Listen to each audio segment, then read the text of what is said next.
Chapter 1. Ancient Wisdom Unveiled: The Birth and Essence of Stoic Philosophy. In the bustling markets of ancient Athens, where merchants hawked their wares and philosophers debated under olive trees, a revolutionary school of thought was taking shape. Around 300 BCE, a man named Zeno of Citium began teaching from a painted colonnade called the Stoa Poikile.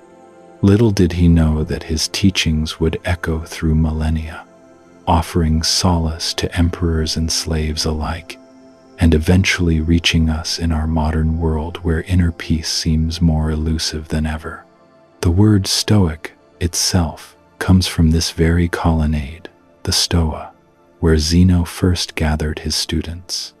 But the philosophy that emerged was far more profound than its humble architectural origins might suggest. This wasn't merely an academic exercise or intellectual pursuit. Stoicism was born from the turbulent realities of ancient life, where political upheaval, war, and personal tragedy were constant companions. The early Stoics understood something fundamental about the human condition that we still struggle with today: that true happiness cannot depend on external circumstances beyond our control. The ancient Mediterranean world was a place of constant change and uncertainty. Empires rose and fell, plagues swept through cities, and personal fortunes could vanish overnight. In such a world, the promise of a philosophy that could provide unshakable inner peace was not just appealing but essential for survival. The Stoics offered something revolutionary for their time: the idea that our emotional well-being need not be held hostage by the external world. Zeno's early teachings laid the groundwork for what would become one of history's most practical philosophical systems. He proposed that virtue is the only true good, that wisdom consists in understanding what we can and cannot control, and that emotional tranquility comes from aligning ourselves with the natural order of the universe. These weren't abstract concepts meant for scholarly debate. They were tools for living, forged in the fires of real human experience. As decades passed, the Stoic school attracted brilliant minds who refined and expanded these core principles. Cleanthes, Zeno's successor, emphasized the importance of living in harmony with divine reason. Chrysippus developed the logical foundations that made Stoicism intellectually rigorous. But it was when Stoicism traveled from Greece to Rome that it truly found its voice for practical wisdom.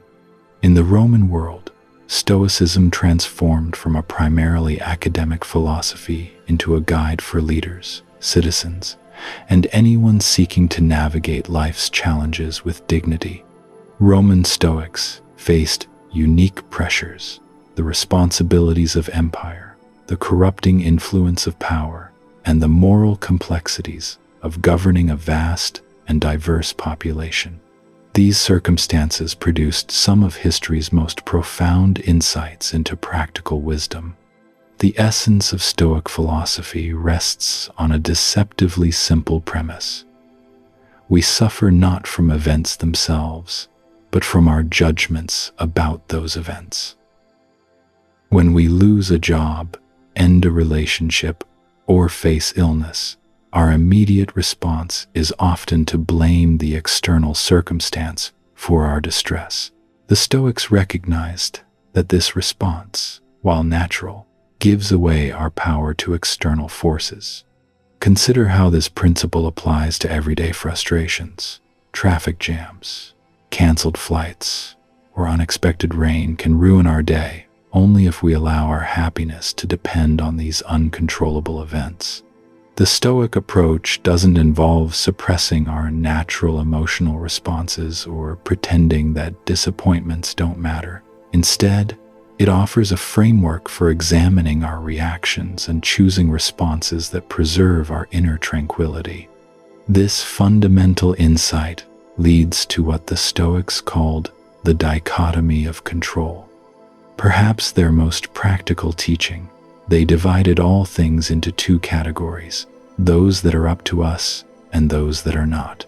Our thoughts, judgments, desires, and actions fall within our control. Everything else, from other people's behavior to natural disasters, lies outside our sphere of influence. This distinction sounds simple, yet it requires constant practice to internalize. The power of this framework becomes apparent when we examine how much mental energy we waste trying to control uncontrollable things. We worry about economic conditions, other people's opinions, our aging bodies, and countless other factors beyond our direct influence. Meanwhile, we often neglect the areas where we do have genuine power: our responses to challenges, our commitment to growth, and our choice of values. Stoicism teaches that freedom comes not from getting what we want, but from wanting what we get when we cannot change it. This doesn't mean passive resignation or avoiding efforts to improve our circumstances. Rather, it means distinguishing between outcomes and our efforts toward those outcomes.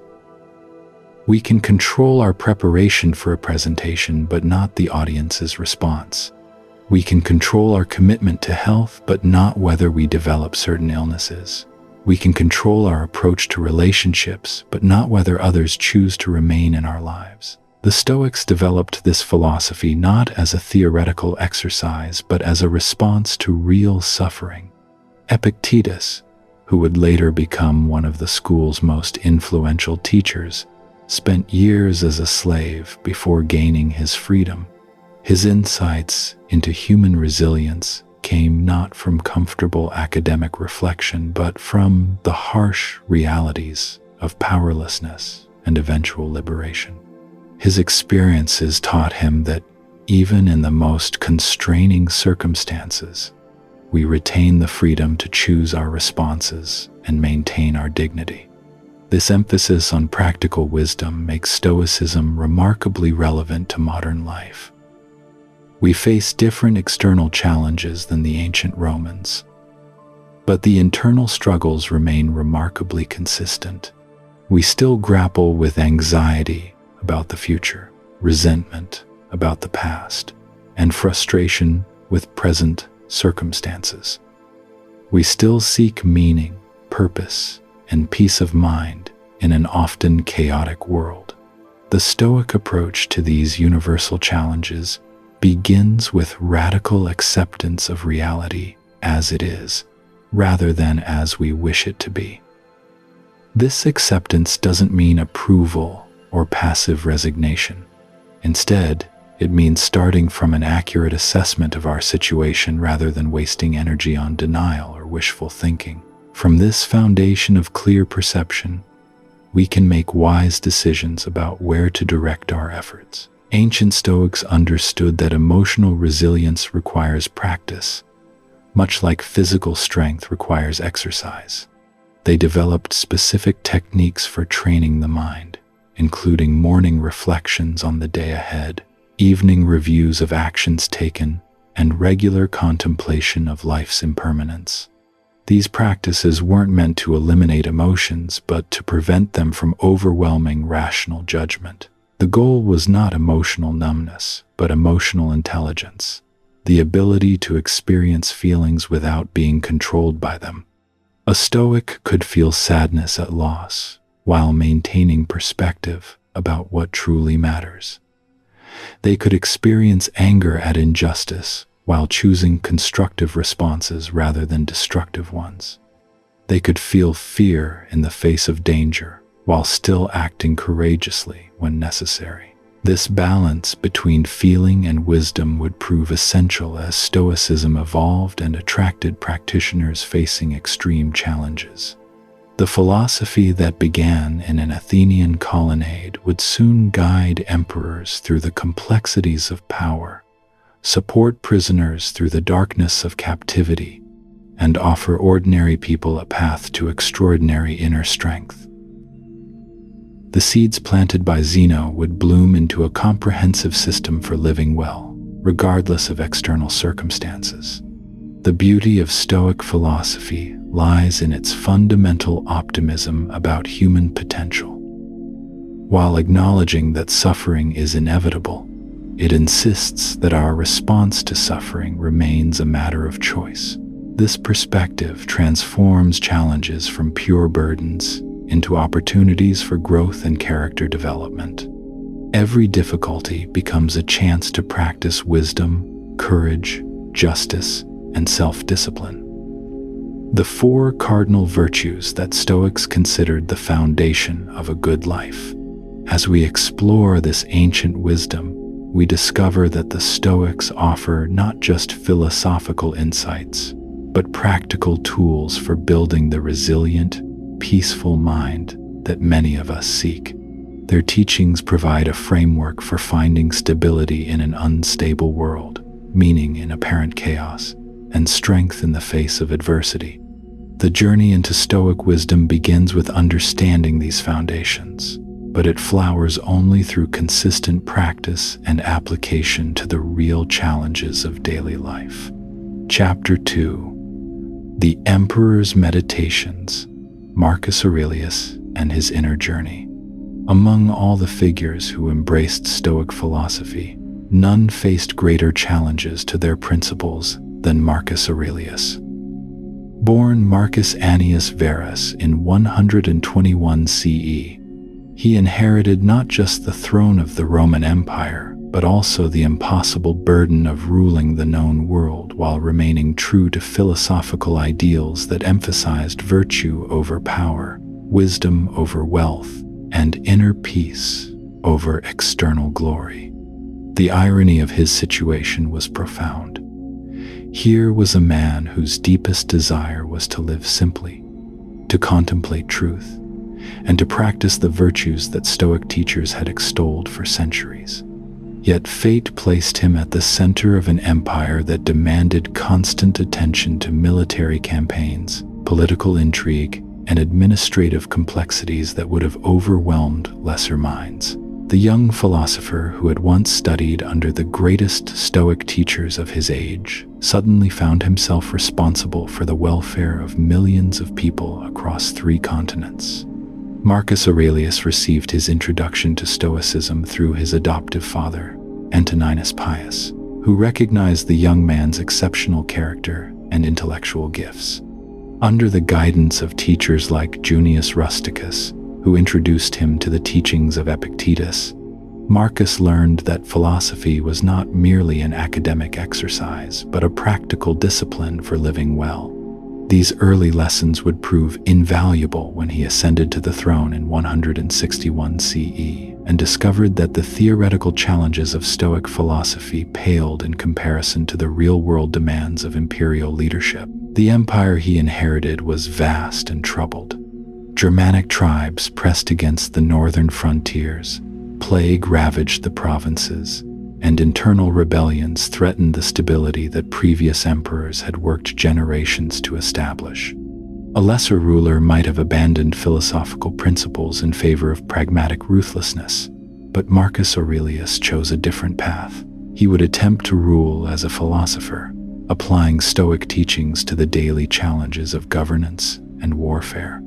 This commitment to philosophical leadership led him to develop a unique practice that would eventually give the world one of its most profound spiritual texts. Each morning, often in his tent, during military campaigns or in quiet moments stolen from the demands of court life, Marcus Aurelius would write private reflections on Stoic principles and their application to his immediate circumstances. These writings, never intended for publication, became known as the Meditations, a title given to them by later scholars who recognized their extraordinary value.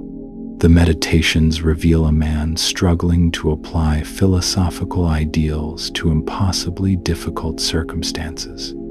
Unlike the formal treatises written by professional philosophers, these notes capture the raw process of a soul attempting to align itself with wisdom while facing the pressures of absolute power. We see Marcus reminding himself of fundamental Stoic principles precisely because maintaining them required constant effort and renewal. The external demands of leadership created internal turbulence that only disciplined reflection could calm. One of the most striking aspects of the Meditations is their tone of gentle self-correction. Marcus writes to himself with the patience of a kind teacher addressing a struggling student, acknowledging his own failures while gently steering his thoughts back toward virtue. When he reminds himself that anger serves no useful purpose, we sense that anger has recently troubled him.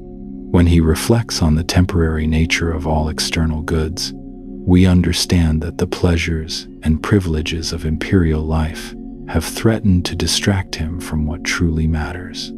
The emperor's approach to death reveals the depth of his Stoic understanding. Rather than avoiding thoughts of mortality, Marcus regularly contemplated the fact that his life, like all lives, would end. This meditation on death served not to create morbid fascination, but to clarify priorities and reduce attachment to temporary pleasures. He wrote frequently about the transience of fame, power, and even the empire itself, using these reflections to maintain perspective during moments when immediate concerns threatened to overwhelm his peace of mind. Marcus Aurelius also grappled with one of the most challenging aspects of Stoic philosophy, the relationship between individual virtue and social responsibility. As a private citizen, one might withdraw from worldly concerns to focus entirely on personal development. But as emperor, Marcus bore responsibility for the welfare of millions of people whose lives depended on his decisions. His meditations show him working through this tension, ultimately concluding that virtue itself demanded engagement with the world, even when that engagement brought suffering and frustration. The emperor's thoughts on justice reveal how Stoic principles guided his approach to governance. He regularly reminded himself that all human beings, regardless of social status, possessed the same rational capacity that connected them to the divine order of the universe. This conviction led him to legal reforms that improved conditions for slaves and gladiators, even though such changes were politically unpopular among the wealthy elite. His commitment to justice stemmed not from political calculation but from philosophical conviction about human dignity and worth.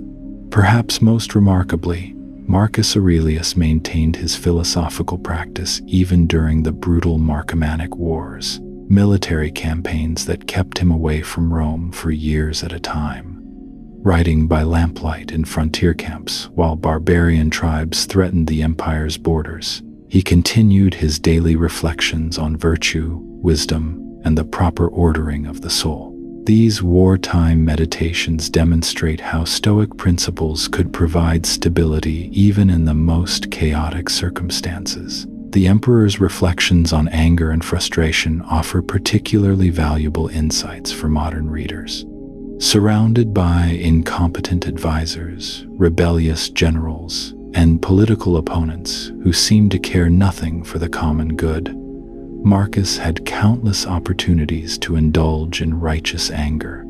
Instead, his meditations show him working to transform frustration into compassion, understanding that others' failings stemmed from ignorance rather than malice. This practice of reframing negative emotions would become one of the most practical applications of Stoic philosophy. Marcus Aurelius also wrote extensively about the challenge of maintaining equanimity in the face of criticism and praise. As emperor, every decision he made was scrutinized by senators, citizens, and future historians. The temptation to seek approval or to resent criticism was constant, yet his private writings show him working to remain indifferent to both flattery and condemnation. He reminded himself repeatedly that external opinions could not affect his essential worth, which depended solely on his commitment to virtue. The meditations reveal how Marcus applied Stoic teachings about preferred indifference to the specific challenges of imperial life.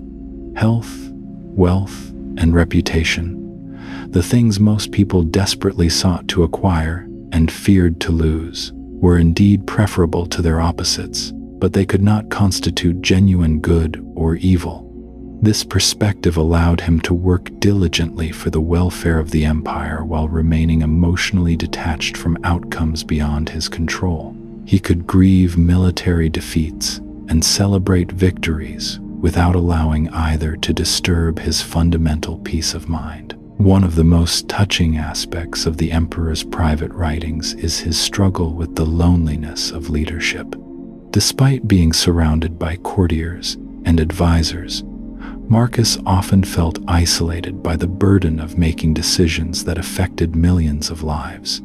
His meditations show him finding solace in the Stoic teaching that virtue creates its own community, connecting him to a fellowship of wise souls across time and space. When human companionship failed to provide understanding, he could turn to the writings of Epictetus or the memory of his teacher Rusticus for guidance and comfort. The emperor's thoughts on the relationship between duty and desire illuminate another central tension in Stoic philosophy. Marcus genuinely loved learning and contemplation, yet his position demanded that he spend most of his time dealing with military logistics, legal disputes, and administrative details. Rather than resenting this sacrifice, his meditations show him reframing duty itself as a form of spiritual practice. Each administrative task became an opportunity to practice patience, each military decision a chance to exercise practical wisdom. Marcus Aurelius faced his final test when illness began to weaken his body during the last years of his reign. Rather than raging against physical decline or desperately seeking medical cures, he applied Stoic teachings about the distinction between what we can and cannot control. His later meditations show a man preparing for death with the same philosophical discipline he had brought to life, viewing his approaching end not as tragedy but as a natural transition that would finally release him from the burdens of imperial responsibility. The emperor died in 180 CE near the Danube frontier, still engaged in military campaigns despite his failing health. His personal writings, discovered after his death, eventually made their way into wider circulation, giving subsequent generations access to the private spiritual practice of history's most powerful man. The meditations demonstrate that Stoic philosophy could provide guidance not only for private citizens seeking personal peace but also for leaders bearing enormous public responsibilities. The legacy of Marcus Aurelius extends far beyond his political achievements as emperor. Through his private writings, he showed how ancient wisdom could be adapted to extraordinary circumstances without losing its essential power to transform human experience. His example proves that external conditions, no matter how demanding or complex, need not prevent the cultivation of inner tranquility and moral excellence. The philosopher-emperor discovered that the same principles that guided a freed slave like Epictetus could sustain the ruler of the greatest empire in human history, providing a template for anyone seeking to live with integrity in challenging circumstances. Chapter 3. Seneca's Letters, Wisdom for Everyday Practice. While Marcus Aurelius explored Stoic philosophy through private meditation, another great practitioner demonstrated how these same principles could guide practical decision-making in daily life. Lucius Annaeus Seneca, known simply as Seneca, lived during the 1st century CE and developed what might be called the most accessible version of Stoic wisdom ever recorded. His approach differed markedly from the abstract theoretical discussions that characterized much ancient philosophy. Instead of constructing elaborate logical systems, Seneca focused relentlessly on how philosophical insights could transform ordinary human experience. Born into wealth and privilege in Roman Spain, Seneca understood from personal experience the challenges that prosperity could create for spiritual development. Unlike many philosophers who remained safely removed from worldly concerns, he engaged directly with political power, financial success, and social responsibility throughout his adult life. This involvement with practical affairs gave his philosophical writings a distinctive quality of lived wisdom rather than theoretical speculation. He knew intimately how difficult it could be to maintain inner tranquility while navigating complex professional relationships, managing significant wealth, and fulfilling demanding public obligations. Seneca's greatest contribution to Stoic philosophy emerged through his correspondence with Lucilius, a younger friend who served as a provincial administrator in Sicily. These letters, written during the final years of Seneca's life, represent perhaps the most practical guide to Stoic living ever created. Rather than offering abstract principles or complex logical arguments, the letters address specific situations that anyone might encounter: how to deal with difficult colleagues, how to maintain perspective during financial setbacks, how to prepare mentally for aging and death, and how to find meaning in routine daily activities. The tone of these letters reveals Seneca's understanding that philosophical growth occurs gradually through consistent practice rather than sudden enlightenment. He writes not as a teacher delivering wisdom from above, but as an older friend sharing insights gained through decades of applying Stoic principles to real-world challenges. This approach makes his guidance particularly valuable for contemporary readers who struggle to connect ancient wisdom with modern concerns. Seneca demonstrates that the gap between philosophical ideals and practical reality need not be insurmountable.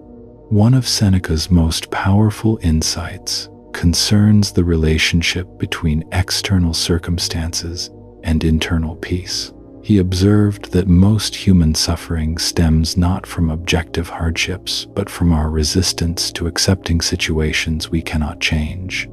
This resistance manifests in countless ways: anger at traffic delays, frustration with difficult personalities, anxiety about financial markets, resentment over aging, or despair about political developments.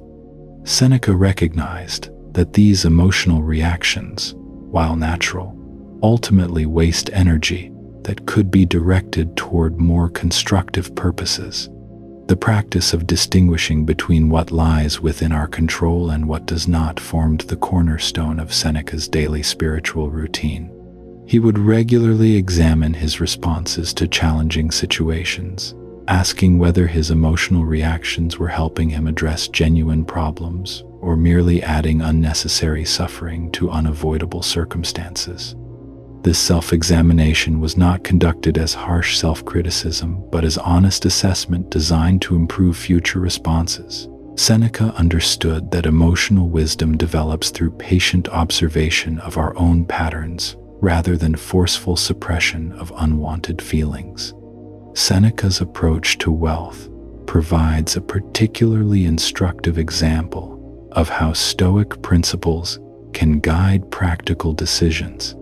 As one of the richest men in Rome, he faced constant accusations of hypocrisy from critics who argued that true philosophers should live in poverty. Rather than defending his wealth or apologizing for it, Seneca developed a sophisticated understanding of how material resources could be used in harmony with philosophical values. He argued that the possession of wealth was morally neutral, but that our relationship to wealth revealed important truths about our spiritual development. The key insight was learning to hold wealth lightly, as a temporary trust rather than a permanent possession. Seneca regularly practiced mental exercises designed to prepare him for potential financial loss. Imagining how he would respond if his estates were confiscated or his investments failed.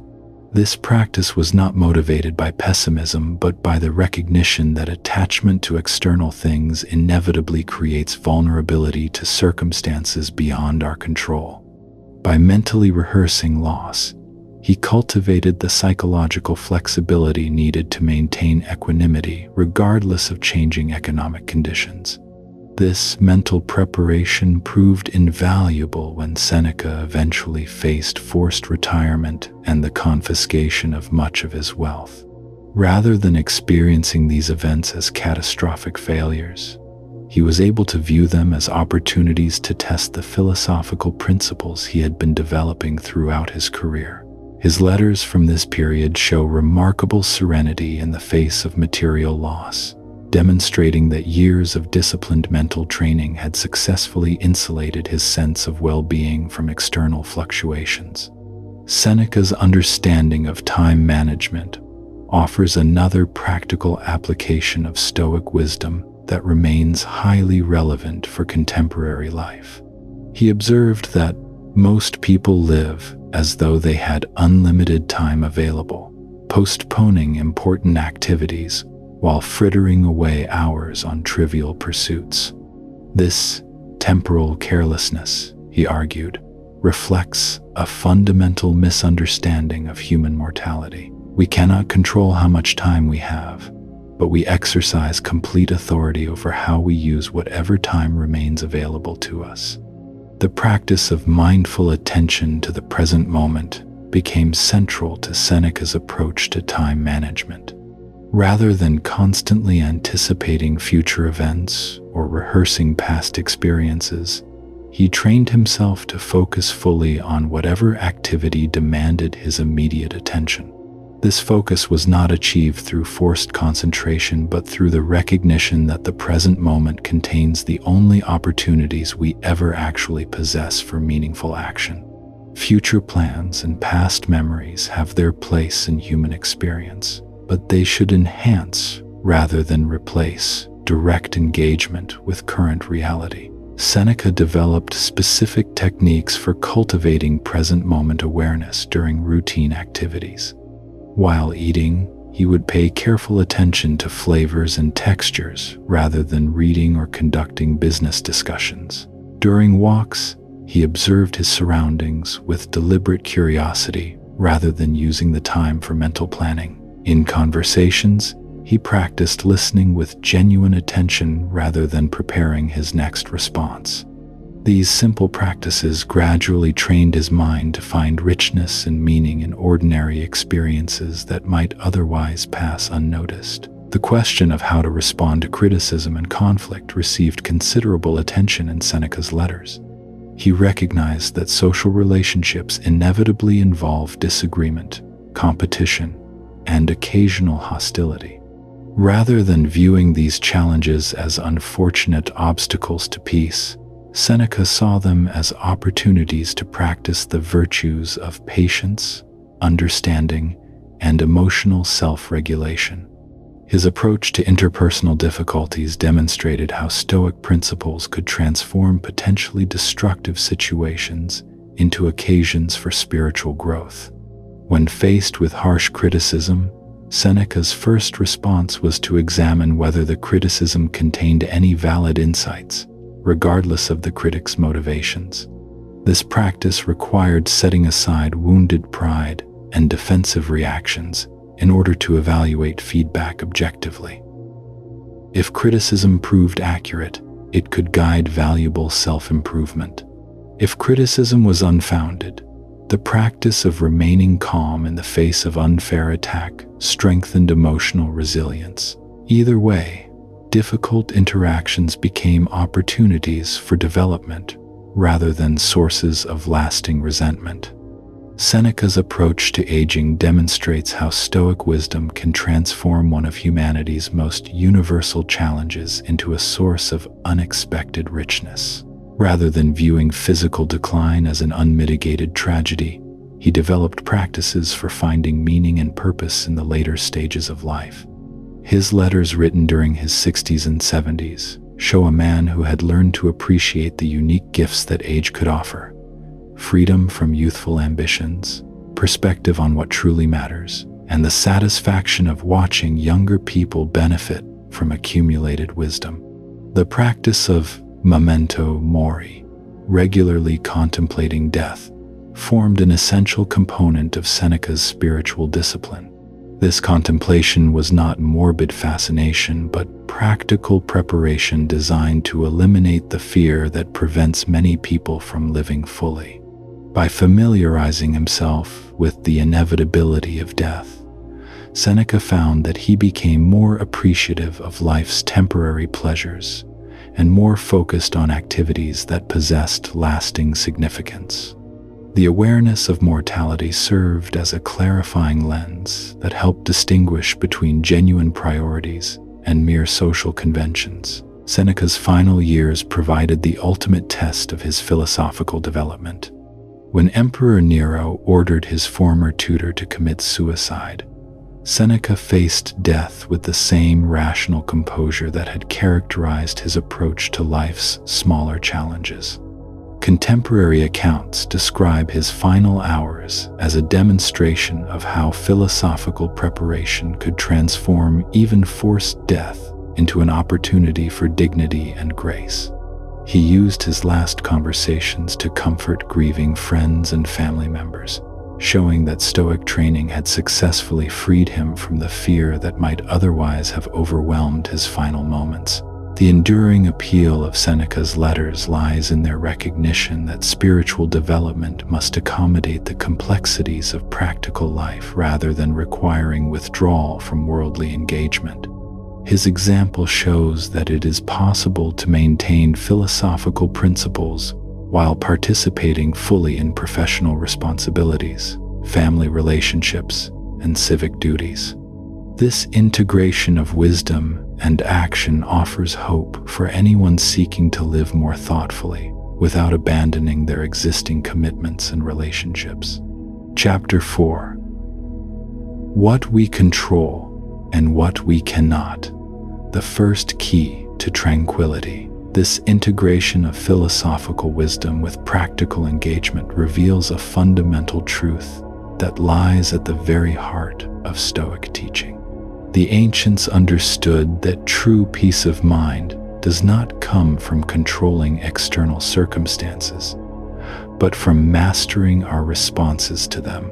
This insight forms what Stoics call the dichotomy of control, perhaps the most transformative concept in all of ancient philosophy. Epictetus, who began his philosophical journey as a slave and ended it as one of history's most respected teachers, expressed this principle with striking clarity. Some things are within our power, while others are not. Within our power are our opinion, motivation, desire, aversion, and whatever we do. Outside our power are our body, property, reputation, position, and whatever we do not do. The things within our power are by nature free, unhindered, and unimpeded. Those not within our power are weak, slavish, subject to hindrance, and not our own. The revolutionary nature of this teaching becomes clear when we examine how most people approach daily challenges. When faced with criticism at work, traffic delays, or disappointing news, our natural tendency involves attempting to change external circumstances or becoming frustrated when such control proves impossible. The Stoic approach suggests a different path entirely. Instead of exhausting ourselves trying to manipulate outcomes beyond our influence, we can direct our energy toward the one domain where we possess genuine power: our thoughts, judgments, and responses. Marcus Aurelius demonstrated this principle throughout his reign as emperor. Despite possessing enormous political authority, he recognized that his true power lay not in commanding armies or issuing decrees, but in governing his own mind. In his private journals, he repeatedly reminded himself that external events could not disturb his inner tranquility unless he granted them permission through his judgments. A frustrating meeting with senators became an opportunity to practice patience. Military setbacks became chances to demonstrate resilience. Personal loss became a test of his philosophical development. The practical application of this principle requires developing a new relationship with disappointment and frustration. When plans fall through, relationships end, or health problems arise, our suffering often stems not from the events themselves, but from our resistance to their reality. We exhaust ourselves fighting circumstances that have already occurred, wishing things were different, demanding that life conform to our preferences. This struggle against reality creates the mental anguish that Stoics sought to eliminate through accepting what cannot be changed, while focusing energy on what remains within our control. Seneca illustrated this teaching through his observations of human nature. He noticed that people often torment themselves by worrying about situations they cannot influence, while neglecting areas where their efforts could make a meaningful difference. A merchant might spend sleepless nights fretting about weather conditions that could affect his shipments while failing to properly organize his accounts or maintain good relationships with reliable suppliers. A parent might worry endlessly about their adult child's career choices while neglecting their own health and personal development. The dichotomy of control offers a practical framework for redirecting this misplaced energy. When faced with any challenge, the first step involves clearly identifying which aspects fall within our sphere of influence and which do not. This process of sorting requires honesty about our actual power and limitations. We cannot control other people's opinions, economic conditions, political developments, or natural disasters. We can control our preparation, our responses, our attitude, and our choices about where to focus our attention. This distinction becomes particularly powerful when applied to relationships with other people. Much interpersonal suffering arises from attempting to control how others think, feel, or behave. Parents exhaust themselves trying to force adult children to make different life choices. Spouses become frustrated when partners fail to change according to their preferences. Colleagues waste energy attempting to modify workplace personalities that remain stubbornly resistant to outside influence. The Stoic alternative involves accepting others as they are while taking full responsibility for our own contributions to relationships. Instead of trying to change a difficult colleague, we can control our responses to their behavior, our communication style, and our decisions about engagement. Rather than demanding that family members think differently, we can focus on expressing our own values clearly and consistently. This approach often paradoxically improves relationships by reducing the tension that arises when people feel pressured to change. Epictetus taught his students that emotional disturbance always results from confusion about what lies within our control. When we feel angry about traffic delays, we are essentially demanding that thousands of other drivers, road conditions, and traffic systems conform to our personal schedule. When we feel devastated by criticism, we are attempting to control other people's opinions and expressions. When we feel anxious about future events, we are trying to guarantee outcomes that remain inherently uncertain. Recognizing this pattern creates space for a different response. Instead of anger about traffic, we can focus on making productive use of unexpected time, practicing patience, or simply accepting the reality of our situation. Rather than devastation over criticism, we can examine whether the feedback contains useful information while refusing to let others' opinions determine our self-worth. Instead of anxiety about uncertain futures, we can concentrate on present preparations and maintain confidence in our ability to handle whatever develops.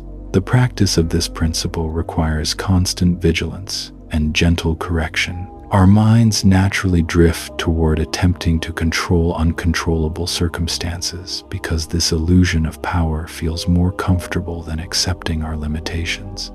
Developing skill in the dichotomy of control involves repeatedly catching ourselves in futile control attempts and redirecting attention toward productive areas of influence. Marcus Aurelius developed several mental exercises to strengthen this capacity.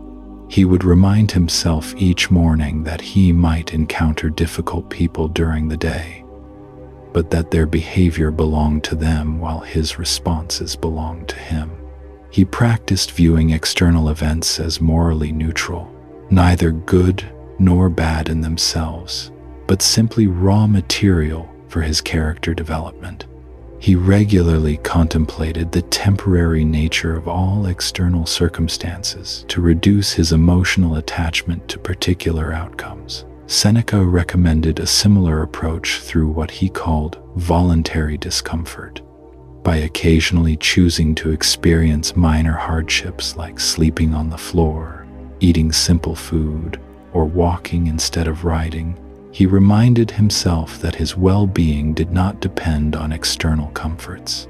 This practice strengthened his confidence that he could maintain inner peace regardless of changing circumstances. The transformation that results from mastering this principle extends far beyond mere stress reduction.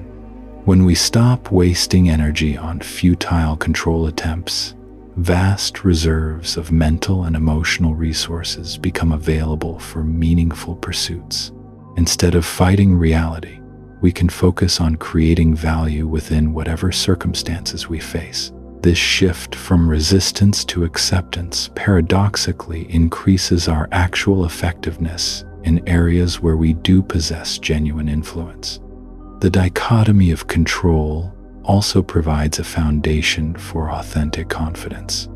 Instead of basing our self-worth on external achievements that remain partially outside our control, we can ground our sense of value in internal qualities like integrity, effort, and growth.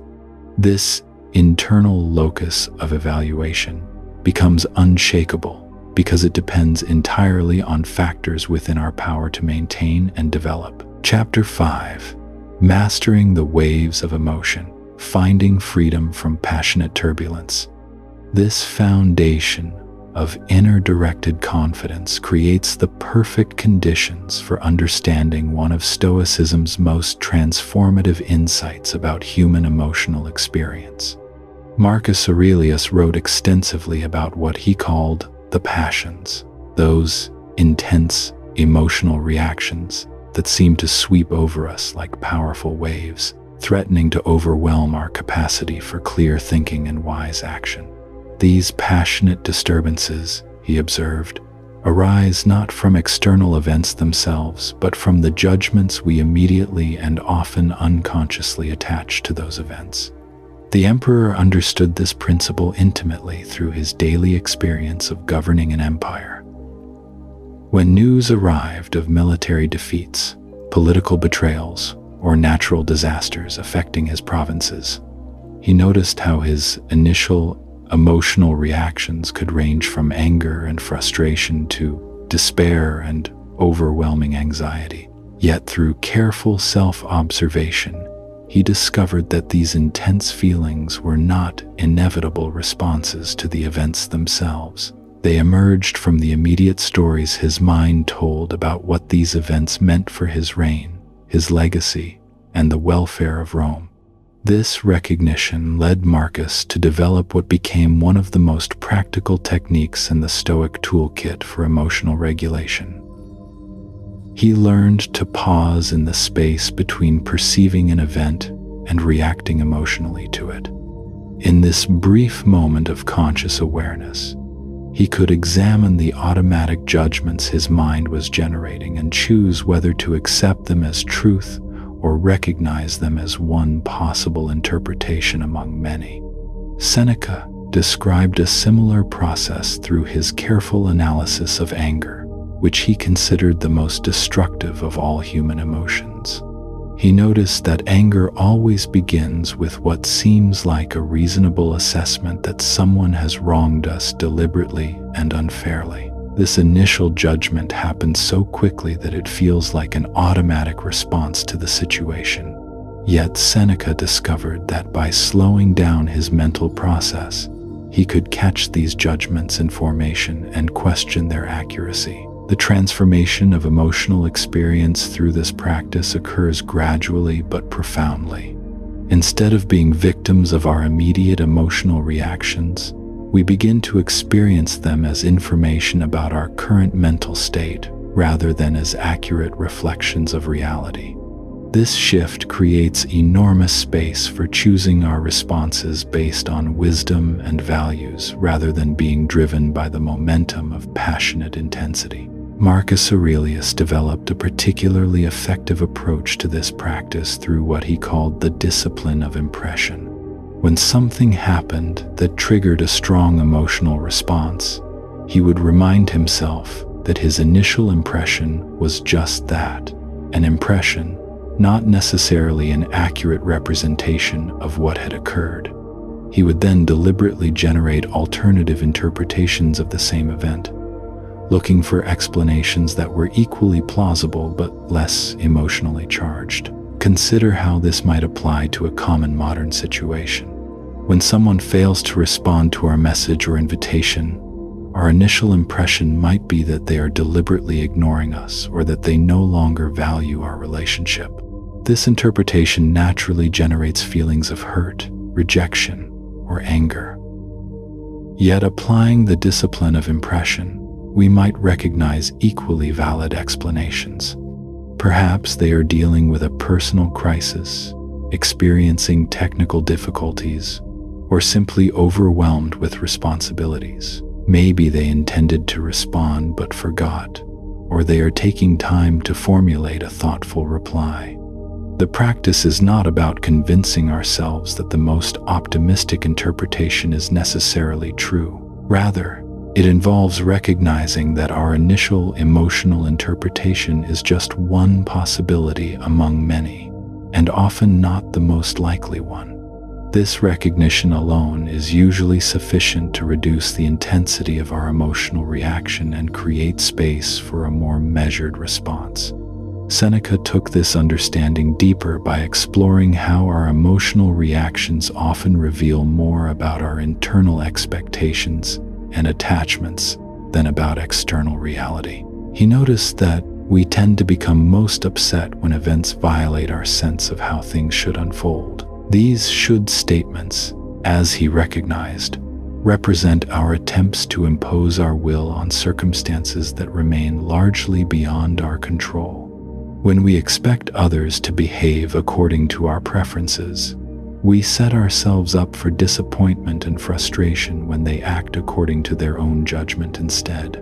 When we assume that our careful plans will unfold without obstacles or delays, we create conditions for stress and anxiety when reality presents us with unexpected challenges. Seneca realized that many of our most intense emotional disturbances arise from these unconscious demands that the world conform to our desires rather than operating according to its own nature. This insight led him to develop a practice of examining the expectations underlying his emotional reactions. When he found himself becoming upset about some situation, he would ask what assumption or expectation was being violated. Often he discovered that his distress stemmed not from what was actually happening, but from his insistence that things should be happening differently. The liberation that comes from releasing these rigid expectations is remarkable. Marcus Aurelius wrote that when he stopped demanding that people behave according to his preferences, he found that he could appreciate them as they actually were, rather than being constantly disappointed by their failure to meet his idealized standards. When he ceased expecting events to unfold according to his plans, he became more flexible and creative in responding to whatever circumstances actually emerged. This shift from expectation to acceptance does not involve becoming passive or indifferent to outcomes. Rather, it means directing our energy toward responding skillfully to whatever situations arise, rather than wasting emotional resources on resistance to reality. We can still work toward preferred outcomes while maintaining equanimity when things unfold differently than we hoped.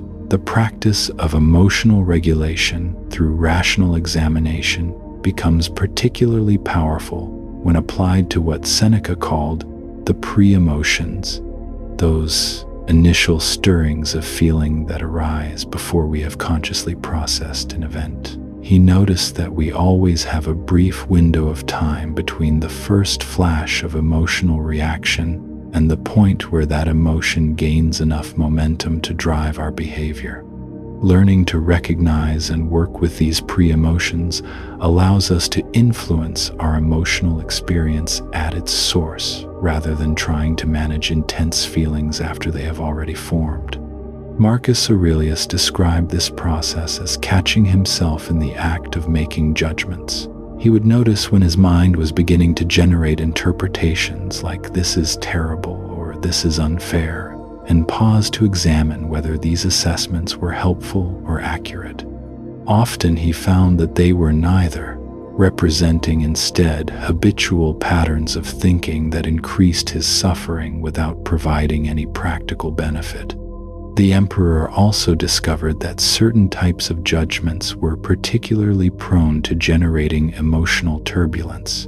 Evaluations that something was completely good or completely bad tended to create intense attachment or aversion. Assumptions about what other people were thinking or feeling often proved to be inaccurate and led to unnecessary interpersonal conflict. Predictions about future catastrophes usually caused anxiety that was disproportionate to actual risk and unhelpful for practical planning. Through years of careful practice, Marcus learned to recognize these problematic judgment patterns and replace them with more balanced and accurate assessments. Instead of labeling events as disasters or blessings, he would describe them as challenges or opportunities that contained both difficulties and possibilities. Rather than assuming he knew others' motivations, he would focus on responding appropriately to their actions while remaining curious about their perspectives. When his mind began generating worry about future possibilities, he would redirect his attention to what he could do in the present moment to prepare for various outcomes. Seneca contributed another crucial insight about the relationship between our thoughts and our emotional experiences. He observed that emotions rarely exist in isolation but tend to cluster together and reinforce each other. Anger often brings with it elements of fear about losing control and sadness about relationships being damaged. Anxiety frequently includes anger about circumstances not being as we prefer, and shame about our inability to manage our reactions. Understanding these emotional connections allows us to address the underlying patterns rather than just managing individual feelings as they arise. Chapter 6. Living in the present moment, the power of here and now. This emotional interconnectedness reveals why the Stoic emphasis on present moment awareness becomes so transformative. When we remain anchored in what is actually happening right now, we naturally interrupt the mental habits that generate and amplify emotional disturbance. The practice of mindful presence prevents our thoughts from spiraling into regretful rehearsals of the past or anxious projections about the future, both of which tend to intensify whatever emotional patterns we are already experiencing. Marcus Aurelius discovered that the present moment contains a unique quality of clarity that becomes obscured when our attention drifts toward other times and places. In his private writings, he frequently reminded himself to notice the immediate sensory experience of whatever he was doing. The feeling of morning air on his skin as he prepared for his daily responsibilities, the weight and texture of documents in his hands as he reviewed imperial correspondence, the sounds and movements of people around him as he conducted official meetings. These simple acts of attention created what he described as islands of calm within the stream of daily pressures and responsibilities. The emperor found that this kind of present moment awareness did not require him to abandon planning or learning from experience.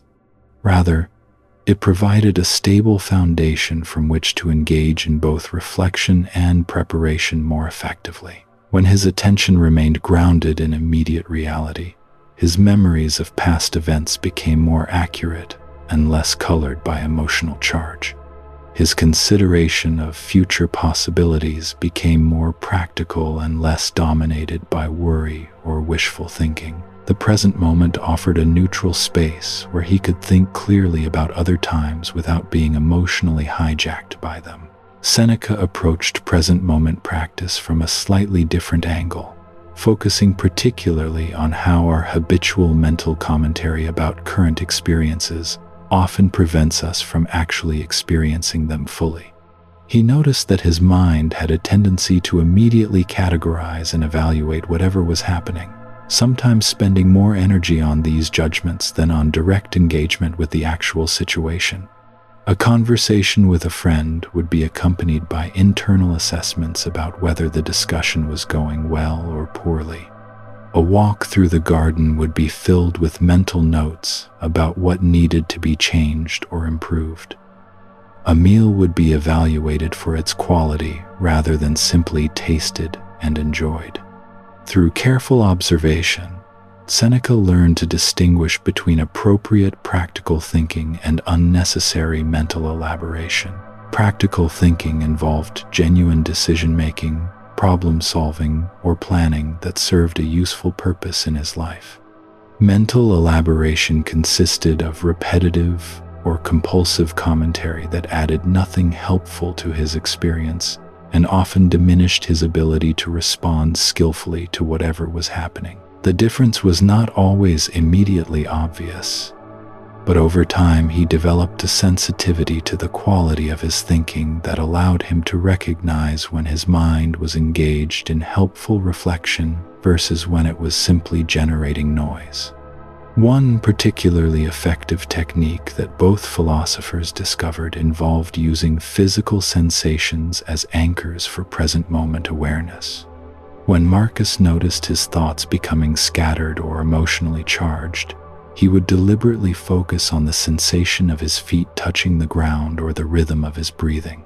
These physical experiences were always happening in the present moment and provided a reliable way to return his attention to immediate reality. Unlike thoughts or emotions, which could refer to past or future events, bodily sensations existed only in the here and now. Seneca developed a similar practice using what he called conscious pausing. Several times throughout each day, he would deliberately stop whatever mental activity he was engaged in and spend a few moments simply noticing what was happening around him and within him without trying to change or improve anything. These brief interludes served as reset points that prevented the accumulation of mental tension and helped him maintain a more balanced perspective on the events of his day. The pauses were not about achieving any particular state of mind, but about creating space between his automatic reactions and his conscious responses. Both men discovered that present moment awareness naturally cultivated what we might call philosophical patience. When their attention remained anchored in immediate reality, they found it easier to tolerate uncertainty and difficulty without rushing toward premature solutions or emotional escape. Problems that seemed urgent and overwhelming when viewed through the lens of anxious future projection often revealed themselves to be manageable when examined from the perspective of present moment clarity. Challenges that appeared insurmountable when filtered through regretful memories of past failures became workable when approached with fresh attention to current possibilities. This patience was not passive resignation, but rather an active form of wisdom that recognized the importance of understanding situations thoroughly before taking action.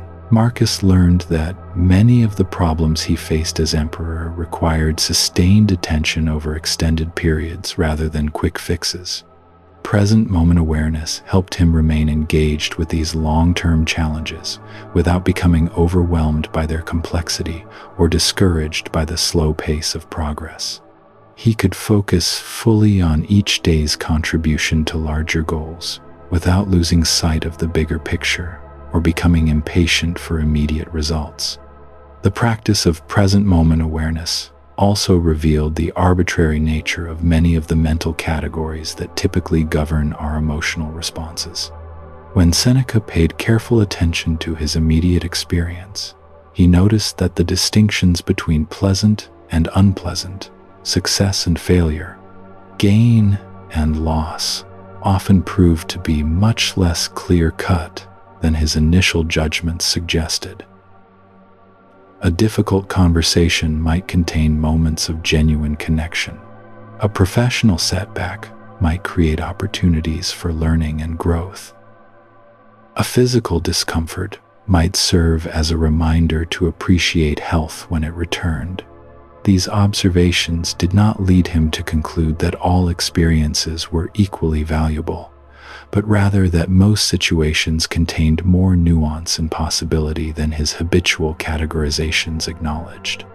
The Stoic approach to present moment awareness differs significantly from popular mindfulness practices that emphasize achieving particular states of relaxation or bliss.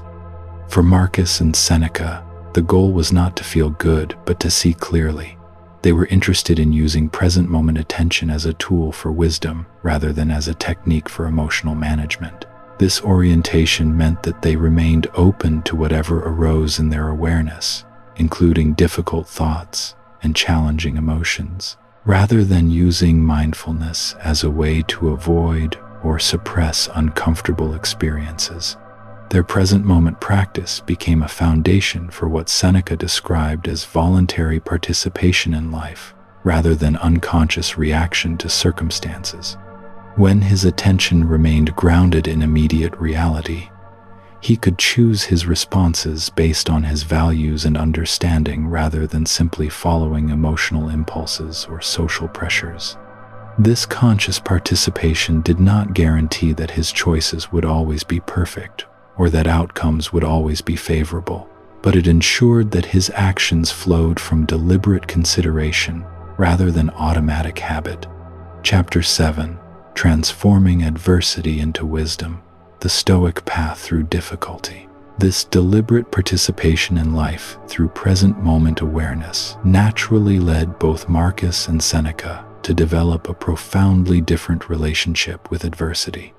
Rather than viewing difficult experiences as unfortunate interruptions to their peace of mind, they came to understand challenges as essential components of human development. This perspective emerged not from intellectual theory but from careful observation of how their own characters had been shaped by the obstacles they encountered. Marcus Aurelius discovered this transformation during his military campaigns along the Danube frontier. The harsh conditions, political pressures, and constant threat of warfare created circumstances that no amount of philosophical study could have prepared him for. Yet rather than lamenting these difficulties, he began to notice how each challenge revealed aspects of his character that remained hidden during comfortable periods.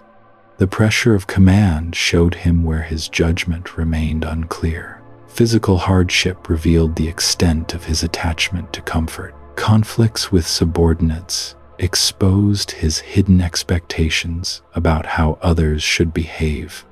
These observations led Marcus to develop what he called the discipline of desire, a practice of aligning his wants with reality rather than demanding that reality conform to his preferences.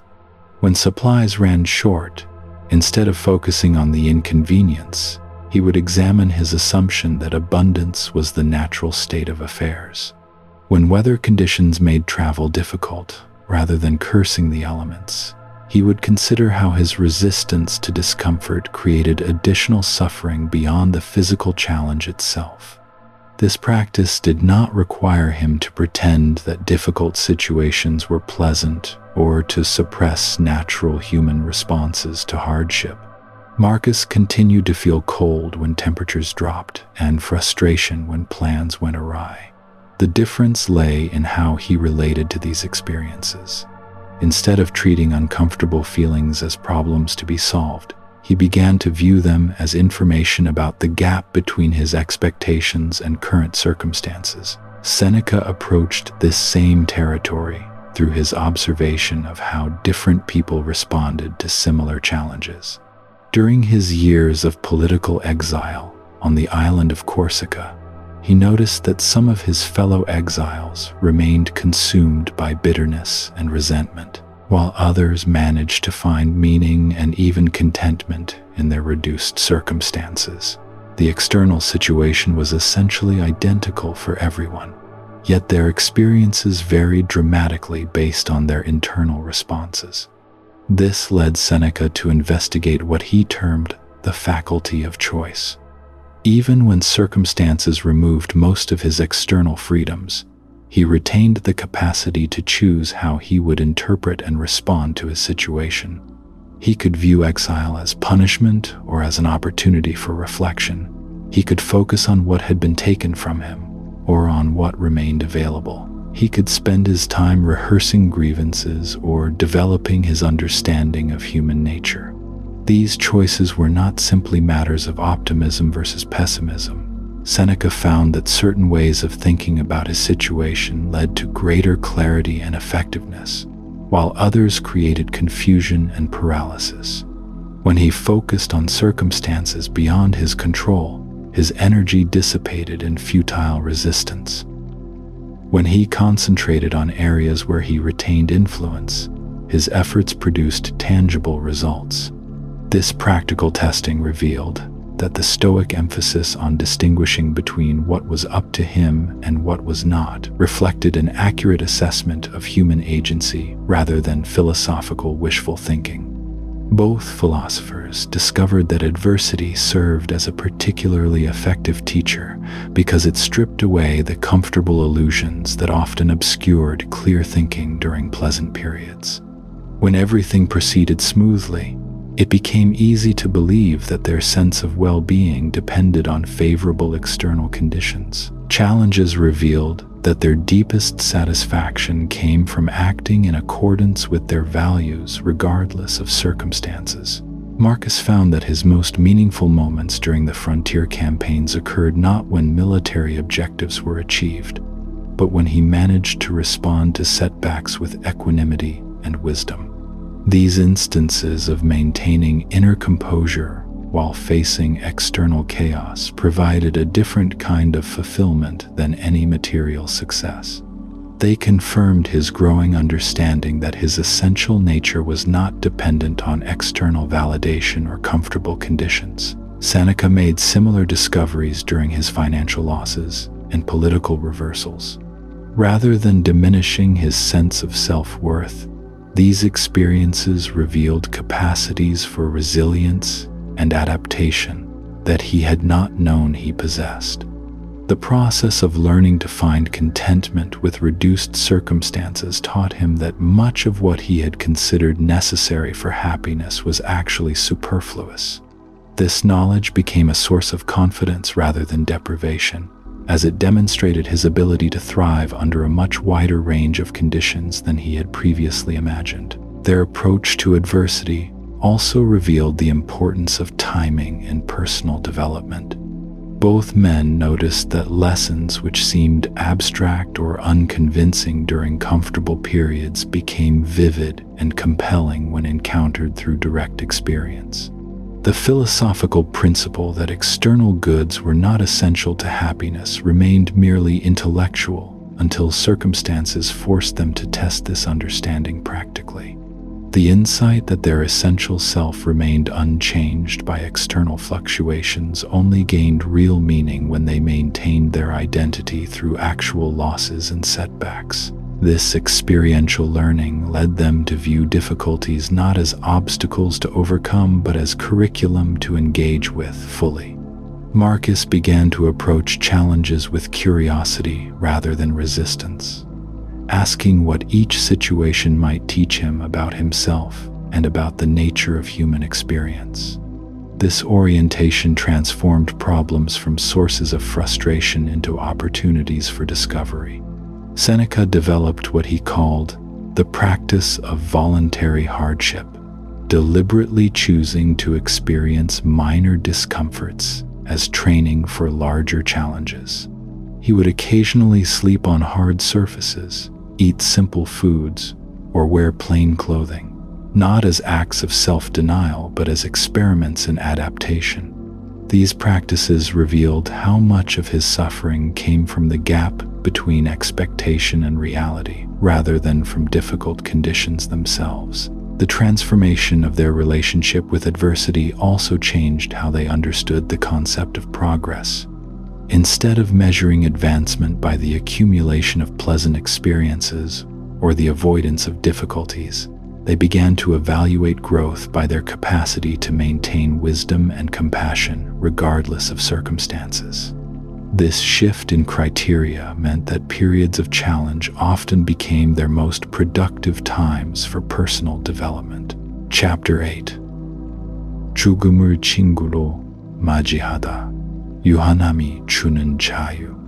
This deeper understanding of difficulty as teacher rather than enemy naturally led both philosophers toward perhaps the most profound of all Stoic contemplations, the reality of mortality.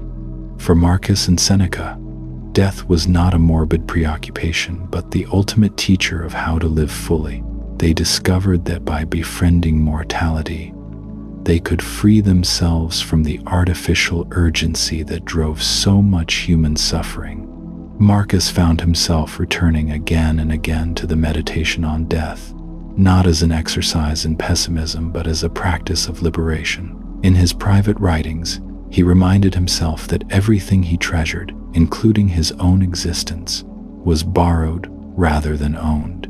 This perspective transformed his relationship with loss from resistance to acceptance, and with time from hoarding to savoring.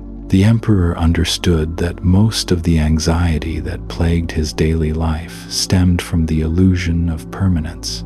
When he treated his position, his relationships, and even his thoughts as temporary phenomena, he found himself able to engage with them more fully precisely because he held them more lightly. The knowledge that his reign would end, that his loved ones would eventually be separated from him, and that his own consciousness was finite became sources of tenderness rather than terror. Seneca approached mortality through what he called the practice of dying daily. Each evening, he would reflect on the day as if it might be his last, considering whether he had lived in alignment with his values, and whether he could face the end with equanimity. This practice revealed how much energy he had been wasting on trivial concerns and how little attention he had been paying to what truly mattered. The philosopher discovered that contemplating death was actually contemplating life with radical honesty. When he imagined himself on his deathbed, the things that had seemed so important during his busy days often revealed themselves as distractions from deeper purposes. The approval of others, the accumulation of wealth beyond his needs, the pursuit of pleasures that left him feeling empty, all these preoccupations seemed to dissolve when viewed from the perspective of mortality. Through this practice, Seneca developed what he called the art of letting go while still engaged. He learned to pour himself fully into his work, his relationships, and his pursuits, while simultaneously holding the awareness that none of these things were permanent fixtures of reality. This paradoxical approach allowed him to care deeply without being consumed by attachment, to love fully without being destroyed by loss. Both philosophers noticed that their meditation on mortality had an unexpected effect on their daily experience of time. Instead of making life feel shorter or more urgent, the awareness of finitude made each moment feel more spacious and complete. When they truly accepted that their time was limited, they found themselves less likely to rush through experiences in pursuit of future satisfactions, and more inclined to find richness in present circumstances. Marcus observed that the knowledge of death served as a perfect antidote to the ego's tendency toward grandiosity. When he remembered that his body would return to dust and his achievements would be forgotten, he found himself less concerned with building monuments to his own importance and more focused on serving the common good. The perspective of mortality revealed how much of his suffering came from the self's desperate attempt to achieve immortality through fame, legacy, or the accumulation of experiences. This awareness transformed his understanding of legacy from something external to something immediate. Instead of trying to ensure that future generations would remember him favorably, he focused on whether his present actions aligned with wisdom and compassion. The true legacy, he realized, was not in how he would be remembered, but in how fully he embodied virtue in each moment of his actual existence. Seneca found that befriending death also changed his relationship with fear in general. Most fears, he noticed, were actually variations on the fear of death: fear of loss, fear of change, fear of the unknown. When he developed genuine acceptance of mortality, these derivative fears began to lose their grip on his decision-making. He became more willing to take meaningful risks, to express unpopular truths, and to prioritize authenticity over security. The philosopher discovered that what most people called the fear of death was actually the fear of an unlived life. The prospect of dying became terrifying primarily when one realized how little authentic living had taken place.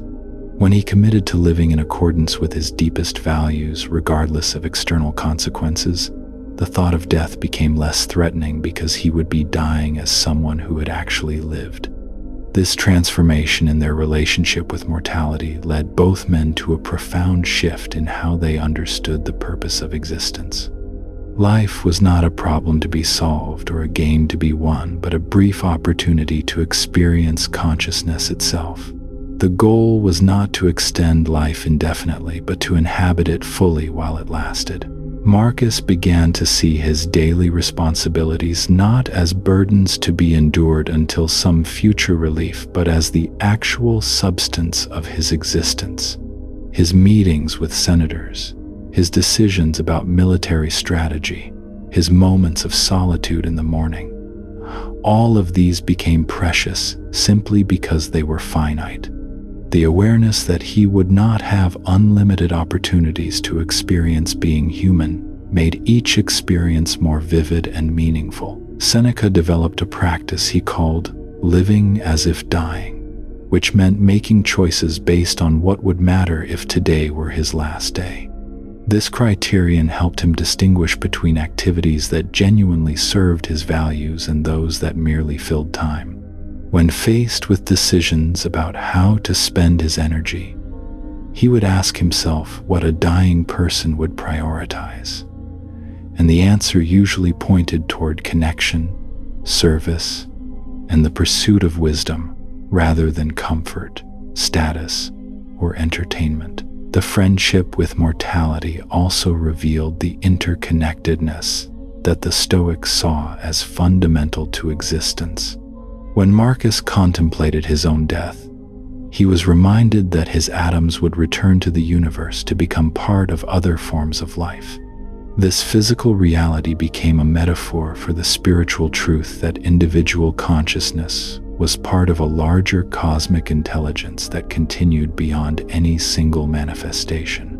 Both philosophers found that accepting mortality paradoxically enhanced their capacity for joy. When they truly understood that every experience was temporary, they became more present to the beauty that surrounded them constantly. The taste of simple food, the warmth of sunlight, the sound of laughter, all of these took on heightened significance when experienced through the lens of finitude. This awareness created what Seneca called the gratitude of the dying, a profound appreciation for existence itself rather than just for favorable circumstances. Even difficult experiences became precious when viewed as part of the limited number of moments they would have as conscious beings. Pain, struggle, and loss remained challenging, but they also became part of the complete human experience that mortality made possible. Chapter 9. Building Character Through Virtue, the Inner Fortress of Stoic Excellence. This profound appreciation for life's temporary nature naturally led both Marcus and Seneca to focus intensely on character development. They understood that while external circumstances remained beyond their control, the cultivation of virtue represented the one domain where they possessed complete authority. This realization became the foundation for what they considered humanity's greatest achievement: the construction of an inner fortress built not of stone and mortar, but of wisdom, courage, justice, and temperance. Marcus discovered that virtue was not merely an abstract concept to be admired from a distance, but a living practice that transformed daily experience. During his military campaigns along the Danube, he faced countless situations that tested his commitment to Stoic principles. When subordinates made costly mistakes, his natural impulse might have been anger or harsh punishment. Instead, he used these moments as opportunities to practice patience and understanding, recognizing that everyone was learning and growing at their own pace. The emperor found that each virtue reinforced the others in unexpected ways. When he practiced courage in facing difficult political decisions, this strengthened his wisdom by teaching him to see situations more clearly. When he exercised justice in his treatment of both citizens and enemies, this developed his temperance by showing him the power of measured responses. The virtues were not separate qualities to be acquired individually, but aspects of a unified excellence that grew stronger through integration. Seneca experienced similar discoveries in his complex role as advisor to Nero. The philosopher often found himself navigating treacherous political waters, where a single misstep could result in exile or death. Rather than viewing these challenges as obstacles to virtue, he learned to see them as the very conditions in which virtue could be practiced and strengthened. The pressure of court life became a forge in which his character was tested and refined.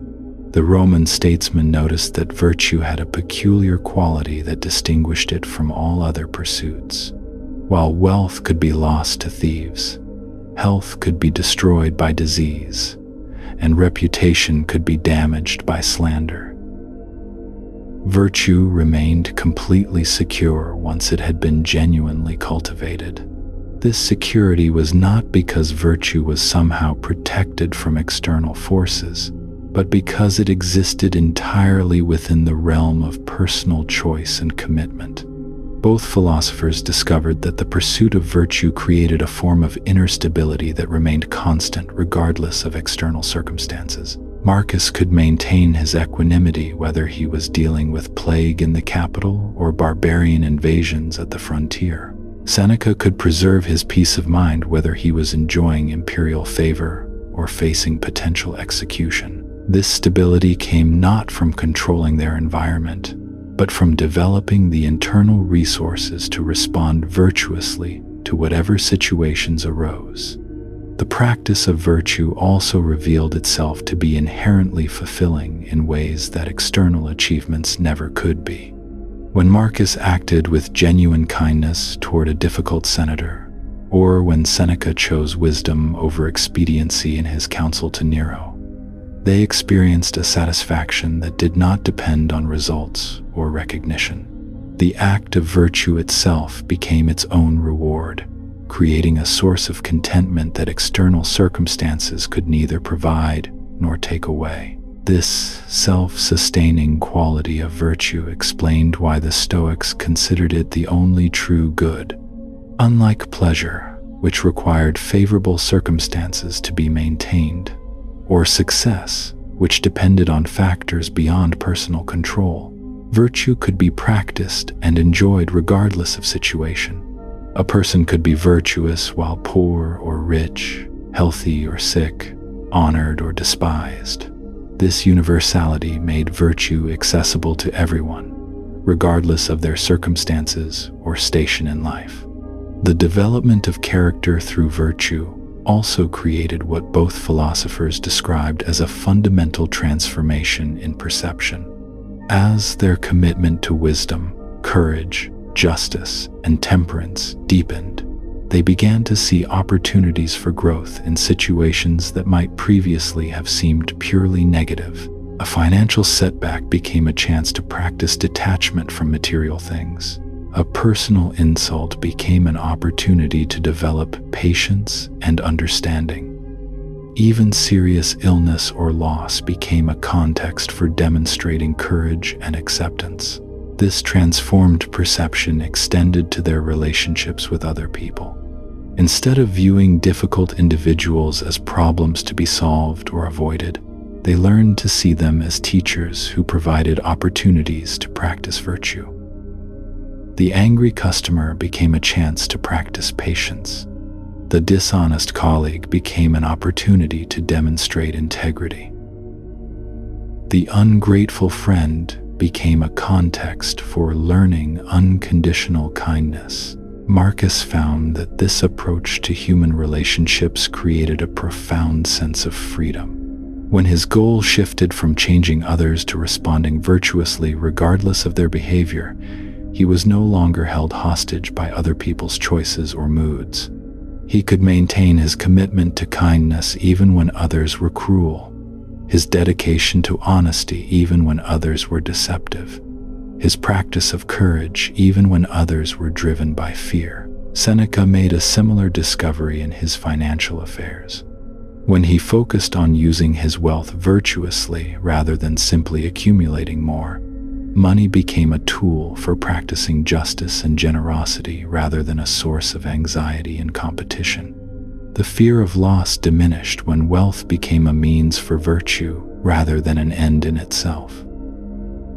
This shift in perspective created a relationship with material possessions that was both more enjoyable and more sustainable. The construction of this inner fortress required consistent daily practice rather than occasional grand gestures. Both philosophers developed habits of self-reflection that helped them identify moments when they had acted in accordance with virtue and moments when they had fallen short. This honest assessment was not conducted in a spirit of harsh self-criticism, but with the gentle persistence of a craftsperson gradually perfecting their skill. They learned that virtue was like physical fitness, in that it required regular exercise to maintain and develop. Just as muscles grew stronger through consistent use, character grew more robust through the daily practice of wise choices. And just as physical fitness created a reserve of strength that could be called upon in emergencies, moral fitness created a reservoir of virtue that could be accessed during times of particular challenge or temptation.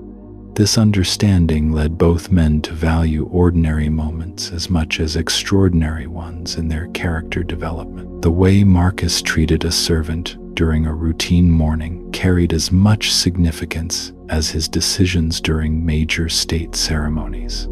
How Seneca responded to a minor disappointment mattered as much as his behavior during life-threatening crises. Excellence was not achieved through sporadic acts of heroism, but through the accumulation of countless small choices made in accordance with virtue. The results of this sustained practice created a form of inner wealth that both philosophers found more satisfying than any external achievement. They possessed something that could never be taken away, something that grew stronger with use rather than weaker, something that created genuine peace and contentment regardless of circumstances. This inner fortress became their true home, a place of safety and strength that traveled with them wherever they went. Chapter 10: Finding Peace in Daily Life. Practical Stoicism for Modern Times. This inner fortress that Marcus and Seneca had built through years of practice was not meant to remain an isolated sanctuary. The true test of Stoic wisdom lay in how it could be carried into the messy, complicated world of daily existence. Both philosophers understood that their teachings would be meaningless if they could not help ordinary people navigate ordinary challenges with greater peace and wisdom. The beauty of Stoic practice lies in its remarkable adaptability to modern circumstances. The same principles that helped Marcus govern an empire and Seneca navigate the treacherous waters of Roman politics can help us manage our contemporary struggles with work stress, relationship difficulties, and the constant bombardment of information and demands that characterize modern life. Consider the morning commute that leaves us frustrated and angry before our day has even begun. Marcus would have recognized this as a perfect opportunity to practice the discipline of perception. Instead of viewing traffic as a personal affront to our schedule, we can choose to see it as simply what is happening right now. We cannot control the traffic, but we can control our response to it. We can use the time for reflection, for listening to something meaningful, or simply for practicing patience and acceptance. Seneca would have appreciated the irony that our smartphones, designed to connect us and make life easier, often become sources of anxiety and distraction. He wrote extensively about the importance of selective attention and the danger of being pulled in too many directions at once. His advice to examine our daily habits and eliminate those that do not serve our well-being applies perfectly to our relationship with technology. We can choose when to engage with our devices rather than allowing them to constantly interrupt our thoughts and conversations. The workplace provides countless opportunities to practice Stoic virtues. When a colleague takes credit for our work, we can remember Marcus's teaching about focusing on our own actions rather than seeking recognition from others. When faced with an unreasonable deadline, we can apply Seneca's wisdom about distinguishing between what we can and cannot control. We cannot always control the demands placed upon us, but we can control how we respond to them.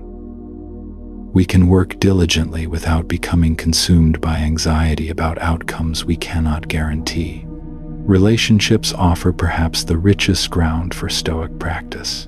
When someone disappoints us or fails to meet our expectations, we can remember that we cannot control others' behavior, only our own responses. This does not mean becoming passive or accepting mistreatment, but rather approaching conflicts with wisdom and emotional stability. We can speak our truth without being overwhelmed by anger. We can set boundaries without being consumed by resentment. The Stoic approach to parenting reflects this same balance of care and non-attachment. We can love our children deeply while recognizing that they are separate individuals with their own paths to walk. We can guide and support them without trying to control their every choice or protect them from all difficulty. As Marcus wrote about his own children, our role is to provide good examples and wise counsel, then allow them to make their own decisions and learn from their own experiences. Financial worries, which plague so many in our consumer-driven culture, lose much of their power when viewed through a Stoic lens. Seneca, despite his wealth, consistently taught that happiness did not depend on material possessions. We can practice gratitude for what we have rather than constantly focusing on what we lack. We can distinguish between our genuine needs and the endless wants that advertising and social comparison create. This does not mean living in poverty or failing to plan responsibly, but rather maintaining perspective about what truly contributes to well-being. The news cycle and social media present unique challenges that ancient Stoics could never have imagined, yet their principles remain remarkably relevant. The constant stream of information about distant tragedies and political conflicts can overwhelm our capacity for rational response. Marcus would advise us to stay informed enough to fulfill our responsibilities as citizens, while avoiding the emotional turmoil that comes from constantly consuming distressing information about events we cannot influence. We can care about the world without being consumed by anxiety about every problem we encounter. Health challenges, whether our own or those of loved ones, test our capacity for acceptance and courage. The Stoic approach does not involve denial or passive resignation, but rather focusing our energy on what we can control while accepting what we cannot. We can follow medical advice, maintain healthy habits, and seek appropriate treatment while recognizing that some aspects of health and aging remain beyond our direct control. This acceptance often paradoxically reduces suffering and allows us to make better decisions about our care. Even mundane frustrations like waiting in line, dealing with bureaucracy, or experiencing minor technology failures become opportunities for practice. Each moment of irritation is a chance to remember that our peace of mind depends not on external circumstances but on our internal responses. We can choose patience over frustration, curiosity over anger, acceptance over resistance. The Stoic evening review that Seneca practiced daily remains one of the most practical tools for modern life. Before sleep, we can reflect on the day's events without judgment, noting where we acted in accordance with our values and where we might have chosen differently. This is not about self-criticism, but about learning and growth. We can celebrate moments when we responded with wisdom and compassion, and gently correct course when we fell short of our ideals. This daily practice of reflection and adjustment gradually transforms our automatic responses. Instead of being swept away by every emotion or reacting impulsively to every provocation, we develop the capacity to pause, consider our options, and choose responses that align with our deepest values. This is not about suppressing emotions or becoming unfeeling, but about developing emotional wisdom and resilience.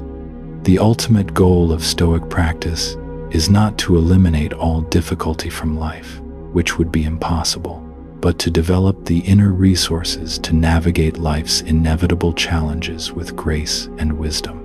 When we truly understand that our happiness depends primarily on our own choices and attitudes, rather than on external circumstances, we discover a freedom that no external force can take away. This is the profound gift that Marcus Aurelius and Seneca offer us across the centuries, a path to genuine peace and contentment that remains as relevant today as it was 2,000 years ago.